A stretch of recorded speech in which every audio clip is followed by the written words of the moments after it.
Hello, everyone, and welcome back to Her Streets. If you join us for episode 1, you know that we set the scene about women's experiences of safety within the city and how tech is playing a big role in this. Cameron, how are you feeling about our last chat? Honestly, and so I've been thinking about it for a very long time, and it's just crazy to think a simple task like walking down the street can be defined by our gender, and it can be experienced so differently depending on who you are. And I think with all of these digital platforms popping up, it's almost as if we're like reaching a tech revolution of urban safety. Right, and what's fascinating is how these platforms are shaped by theories we've been reading about in planning. Technology isn't neutral, it's the same way we say cities aren't neutral. It's influenced by social norms, power, and who gets to decide what safety means in the first place. For example, the app My Safety Pin lets users rate the safety of public spaces, crowdsourcing women's experiences to influence city planning, right? Now that's participatory planning in action. Yes, so let's start with the basics as you've already started with. So apps like My Safety Pin, Panic Button, or even Be Safe all offer this primary feature of making women feel safe.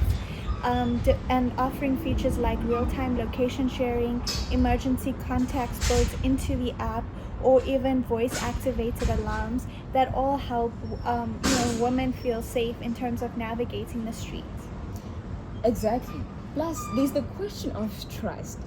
Can you really rely on an app in a crisis?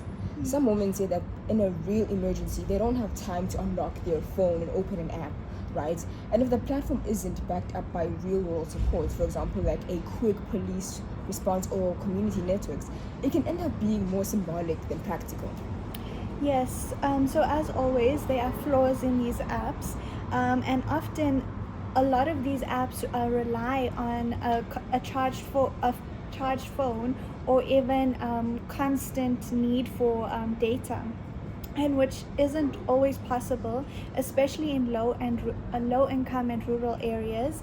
And let's be real, a lot of these apps are designed with not really thinking about these intersectional gendered experiences for women.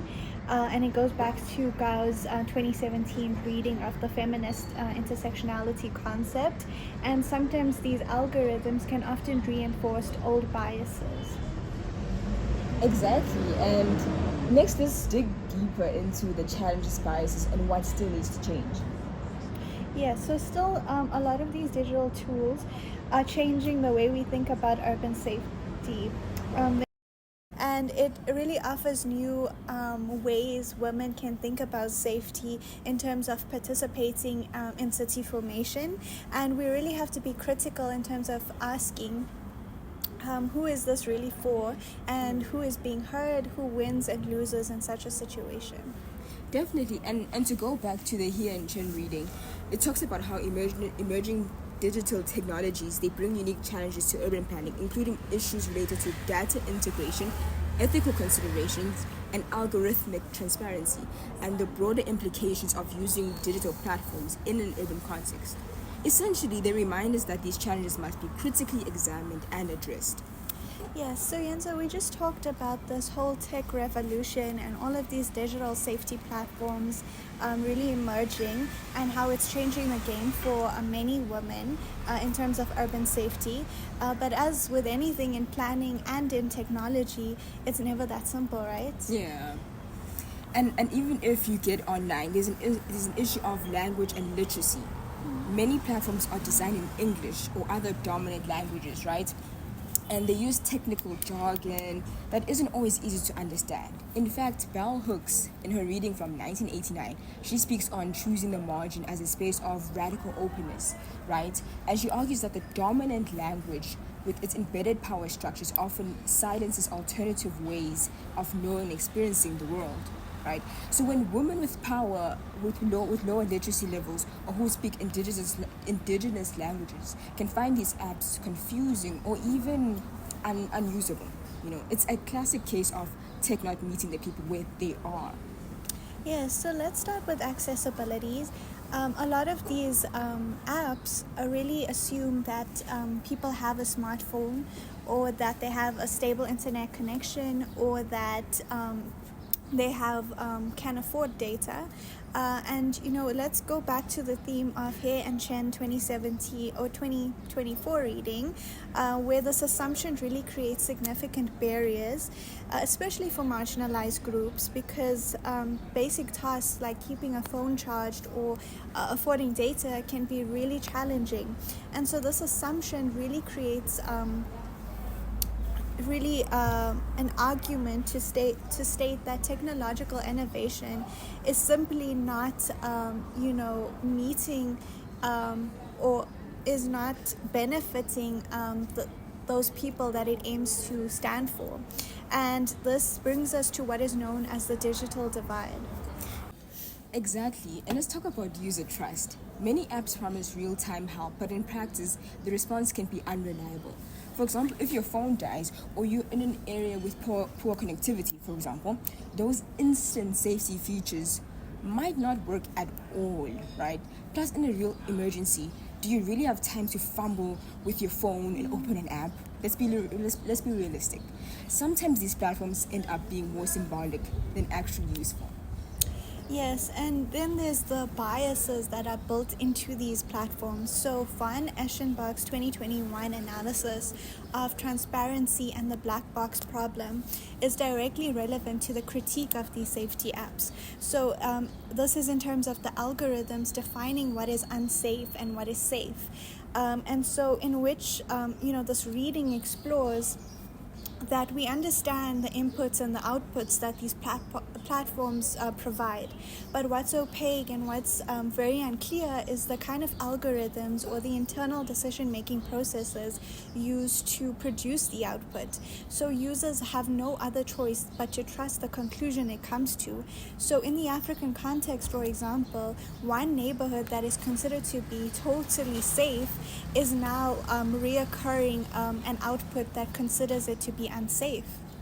Exactly, and if we're serious about inclusivity within urban safety, we have to design digital tools that address these gaps rather than reinforce them. So Cameron, after unpacking all these challenges and biases of safety apps, let's talk about something a little more hopeful, right? Let's discuss how digital tools are actually influencing the way cities are planned and experienced. Yes, so all of this circles back to the conversation that technology or these digital platforms should not be a substitute for a solution. Rather, it should be seen as a tool for structural change, and it's really about bringing us back to the conversation or the question of who is being left behind in this revolution. Exactly, and instead of planners guessing what makes a space safe, they can now access crowdsourced data that highlights actual problem spots like poorly lit streets, isolated bus stops, or areas with frequent harassment. It's a move towards participatory planning, where the people most affected by urban design get to shape it, right? In which Prof. Vanna, in his reading from 2015, he interrogates the gap between superficial ideas of participatory planning and its implementation, urging planners to actually integrate the insights and lived experiences of affected communities into the decision making. In highlighting these empty signifiers, the reading challenges planners to rethink how participatory processes are structured so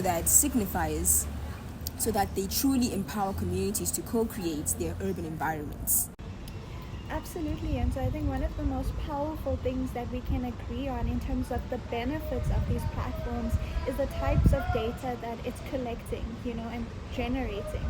So when women use apps like My Safety Pin, they're not just using it for themselves, but they're empowering other women because it creates a pool of data that can really help other women determine what is an unsafe area, and it's almost as if it creates like a real-time safety map to help navigate, the city. And this is really built from the lived experiences of them. And I think it is really helpful in terms of challenging the old top-down approaches to planning that were really minimizing women's voices.